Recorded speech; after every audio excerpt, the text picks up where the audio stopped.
प्यारे बुजुर्गों, माताओं, भाई और बहनों, जिंदगी क्या है ये हम सब जानने की कोशिश करते हैं।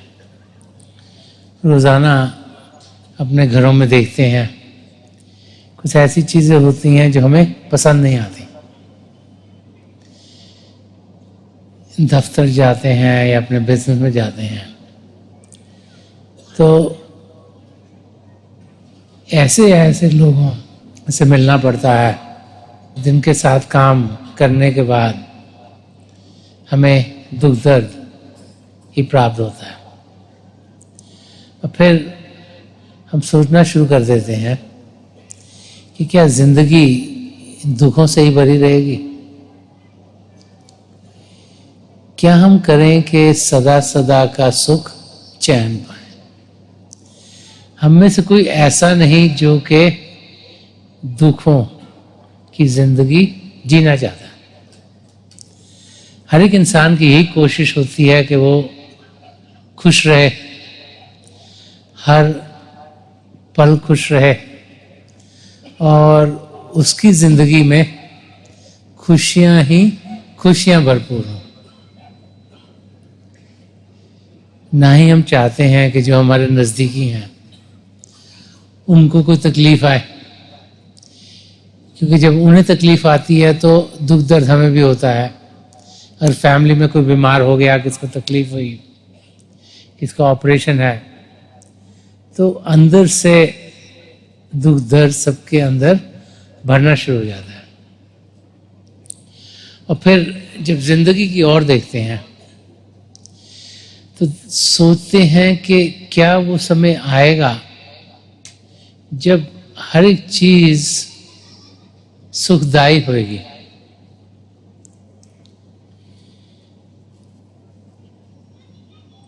हम लोग इस नजरिए से जीते हैं कि जो दुख सुख जिंदगी के हैं वो शायद इस शरीर के साथ जुड़े हुए हैं। शरीर के दुख सुखों को ही अपना दुख हम मान बैठते हैं, क्योंकि हम अपने आप को शरीर के सिवाय और कुछ सोचते नहीं। तो महापुरुष समझाते हैं कि अगर उस नजरिए से अपनी जिंदगी जीते रहेंगे तो फिर हम यही समझते रहेंगे कि शायद सदा सदा का सुख चैन कभी हमारी जिंदगी में आ नहीं सकता। तो हमको अपने नजरिए को बदलना है। अगर एक गिलास में पानी आधा भरा हो तो कोई कहेगा कि आधा गिलास खाली है और कोई कहेगा कि आधा गिलास भरा हुआ है। हमारा नजरिया क्या है, इस और हमने ध्यान देना है। तो नजरिया हमारा सही कैसे हो? कौन से चश्मे खरीदें जिससे कि जो कुछ हम देखें वो सच हो, सुखी हो। और जब तक हम सिर्फ मन इंद्रियों के घाट पर ही जीते रहेंगे तो नजरिया हमारा कभी सही होगा नहीं। महापुरुष समझाते हैं कि अपने नजरिए को सही करने के लिए ध्यान शरीर में नहीं, उससे ऊपर उठाना होगा। असलियत हमसे बाहर नहीं, हम सबके भीतर है। अंदर की दुनिया में हमें कदम बढ़ाने हैं।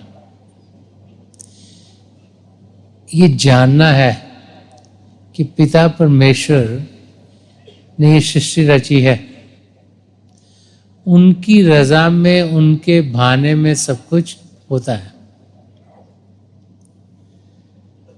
अगर ये सोचें कि ये धरती है, आसमान है, जिस गैलेक्सी में हम रहते हैं, कितने प्लैनेट्स हैं जो घूमते रहते हैं अलग अलग ऑर्बिट्स में।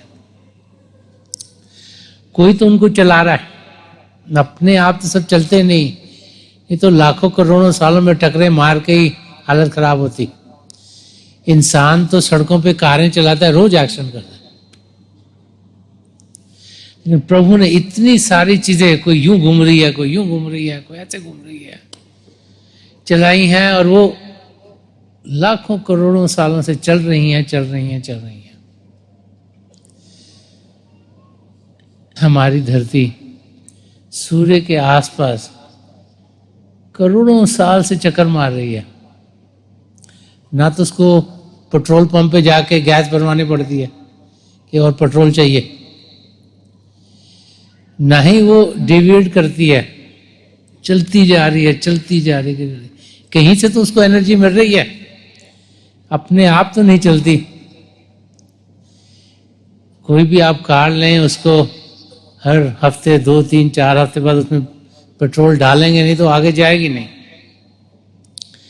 लेकिन प्रभु ने वो ताकत दी है जो सब चीजों को चला रही है, और प्रभु को मालूम है कि उसे कैसे चलाना है। हम प्रभु को याद करने की कोशिश करते हैं,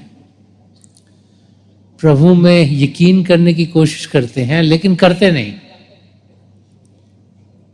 अपने धर्म स्थान पर भी जाएंगे, पाठ पूजा भी करेंगे, लेकिन सही मायने से हम सब चाहते हैं कि जो हम चाहें वो हो।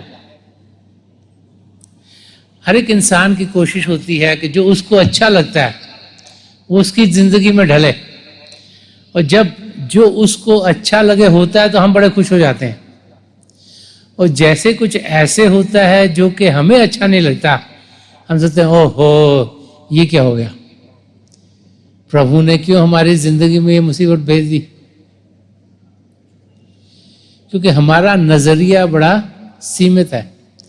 हम भूल जाते हैं कि हम जितने मर्जी पढ़े लिखे हों, हम जितने मर्जी समझदार हों, हमारी अकल का दायरा सीमित है। जहां पर आप पैदा हुए, जिस धर्म में पैदा हुए, जिस किस्म के आपको अनुभव हुए, जैसी आपने पढ़ाई की, जिस किस्म के काम किए, वैसे आपकी जो नॉलेज बेस बढ़ती जाती है।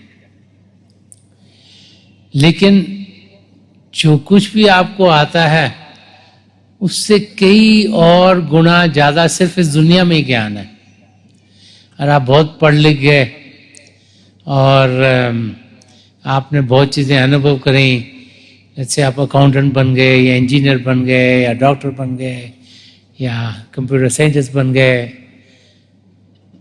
तो आपको सिर्फ उसी एरिया का मालूम है। अब इंजीनियर को मालूम नहीं कि अकाउंटिंग कैसे होती है, उसमें वो एक्सपर्ट नहीं। उन दोनों को मालूम नहीं कि हिस्ट्री वालों को जो मालूम है वो उनकी समझ के बाहर है। और साइकोलॉजिस्ट को क्या आता है वो इन तीनों को मालूम नहीं। तो हम लोग जितना मर्जी ज्ञान इस दुनिया का ले लें वो सीमित है। और अपने अनुभवों के लिहाज से हम सोचते हैं कि ये चीज ऐसी होनी चाहिए। हम सोचते हैं कि हमें बहुत कुछ मालूम है, हम तो गलत हो ही नहीं सकते। लेकिन ये जानो कि जब हमारा नॉलेज बेस जो है वो लिमिटेड है, तो जो भी हम डिसीजन मेक करेंगे वो सिर्फ उसी दायरे में रह जाएगा। पिता परमेश्वर जिन्होंने हमारे जैसे लाखों करोड़ों लोग इस धरती पर भेजे, फिर उठा लिए, फिर भेज दिए, फिर उठा लिए, उनका कितनी नॉलेज होगी।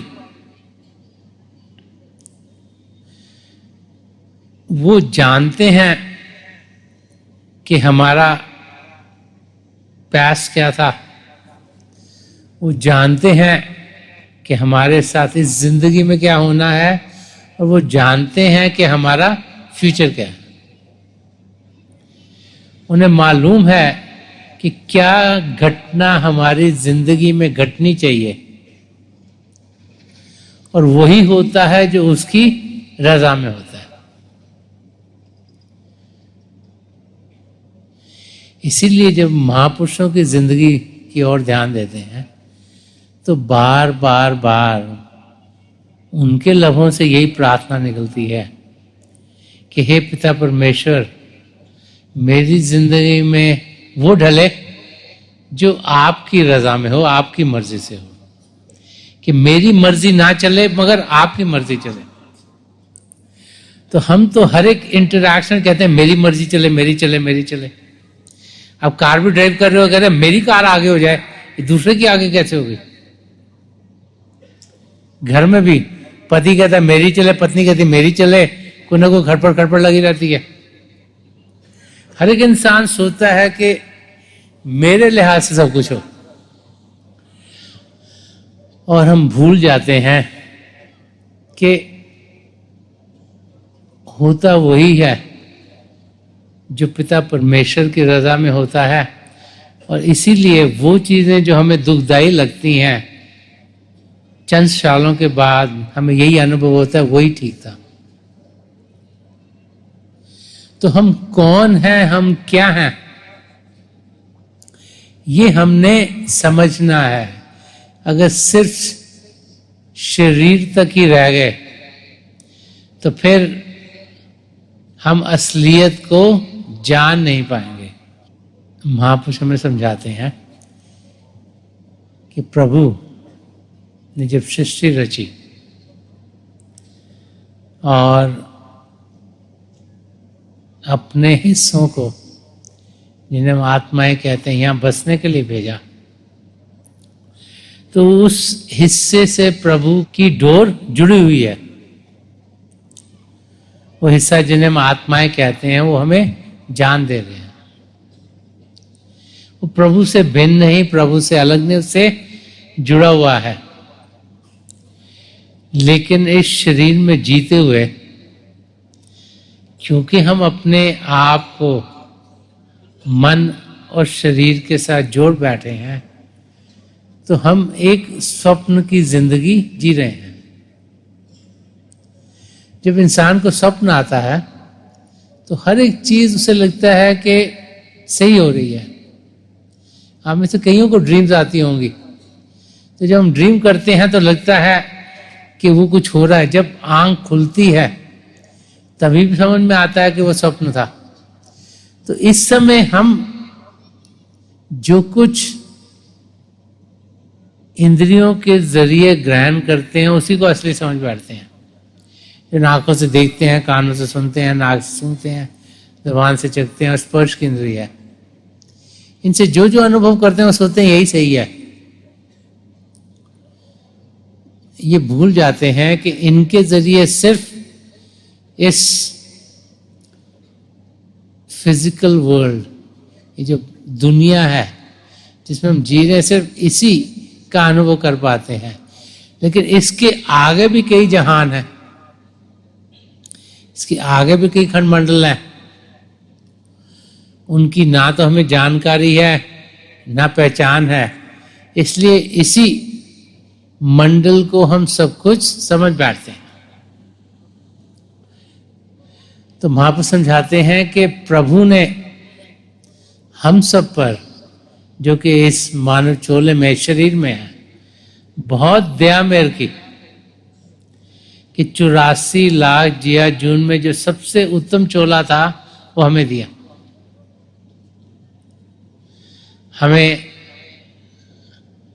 विवेक दिया कि हम सही क्या है, गलत क्या, उसका निर्णय कर पाए। वो प्रभु ने दिया है, लेकिन हम उसका इस्तेमाल नहीं करते।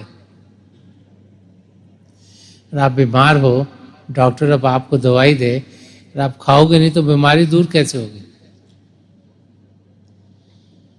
प्रभु ने हमें बहुत कुछ दिया है, लेकिन उसको इस्तेमाल कैसे करें वो हमारी समझ में नहीं आता।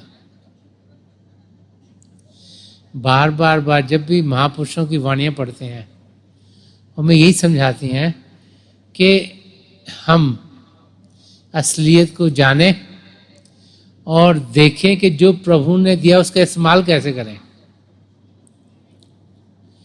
संत पलटू साहब ने फरमाया कि नाव मिली खेवट नहीं, कैसे उतरे पार, कैसे उतरे पार पथिक को विश्वास ना आवे। क्योंकि प्रभु ने ये शरीर दिया, नैया दे दी भव सागर को पार करने के लिए, लेकिन हमें चलानी नहीं आती। इसको चलाएं कैसे? अगर इसको चलाने वाला नहीं कोई तो ये तो कभी यहां जाएगी, कभी यहां जाएगी, कभी यहां जाएगी, चक्रों में लगेगी, कभी भव सागर को पार नहीं कर पाएगी। कि नाव मिली खेवट नहीं, कैसे उतरे पार। और अगले लाइन फरमाते कैसे उतरे पार पथिक को विश्वास ना आवे। कि जो नाव में पैसेंजर बैठा है उसको विश्वास ही नहीं कि मैं पार जा सकता हूं, तो उतरेगा कैसे पार। तो सबसे जरूरी चीज है कि पिता परमेश्वर में विश्वास रखना। हम लोग जब चीजें हमारी मर्जी से होती हैं तो पिता परमेश्वर बड़े खुश होते हैं। क्लास में अगर पास हो गए तो बड़े खुश हो गए, फर्स्ट आ गए तो और भी खुश हो गए, घर में लड़का हो गया तो और भी खुश हो गए, बच्चों की लड़की की शादी होगी तो और भी खुश हो गए। और जैसे ही कुछ चीज ऐसी होती है जो हमें लगता है नहीं होनी चाहिए, तो हम सोचते हैं ओहो पिता परमेश्वर तो बहुत बिजी हैं, औरों का ख्याल कर हमारा ख्याल ही नहीं करते। सारा ध्यान औरों की ओर डाला हुआ है, हमको देखते भी नहीं। तो ये ख्याल कहां से आते हैं? हमारे मन से। मन नहीं चाहता हम पिता परमेश्वर की नजदीकी पाएं, वो हमें प्रभु में विश्वास करने से रोक देता है।